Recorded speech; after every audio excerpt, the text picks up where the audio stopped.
Ik heb je opgepikt op het Haarlemse station. Je zat daar heel alleen op een koud en kil perron. Het was midden in de nacht en geen trein die er nog reed. Dus ik vroeg aan mezelf, wat of je daar nog deed. Je vroeg me om een vuurtje en ik dacht opgepast. Die moet nog wat verdienen, het is je geld waarop ze vlast. Maar je ging weer naast me zitten en begon toen een verhaal. En ik luisterde die nacht wat je vertelde allemaal. Het had met liefde niets te maken, maar wel met eenzaamheid.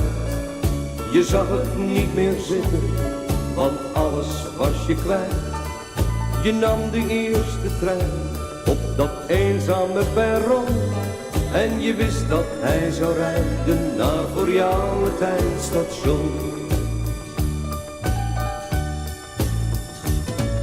Je wou een ander leven en dat had je geprobeerd. Maar wat je ondernam, het ging telkens weer verkeerd. Je wou weg van je verleden, had niets als rottigheid gebruikt.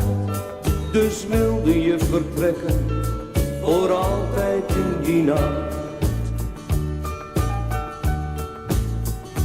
Had met liefde niets te maken, maar wel met eenzaamheid.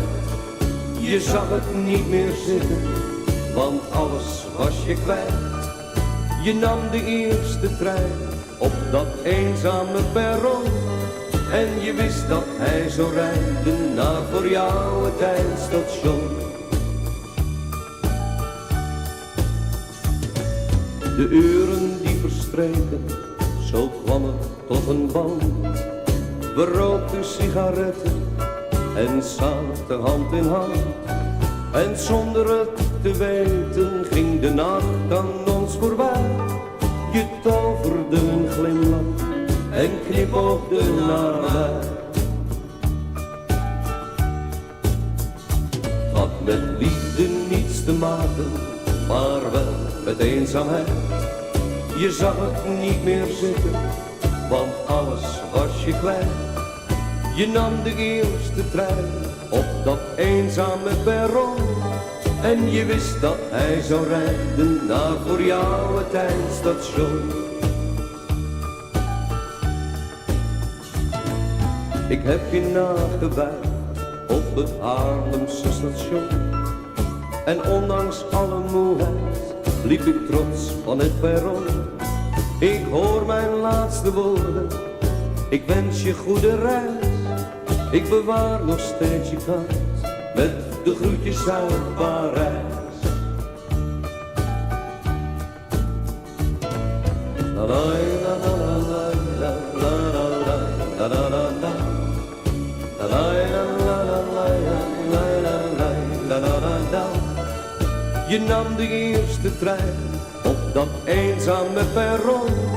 En je wist dat hij zou rijden naar voor jou het eindstation.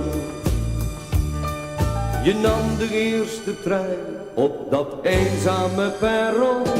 En je wist dat hij zou rijden naar voor jou het eindstation.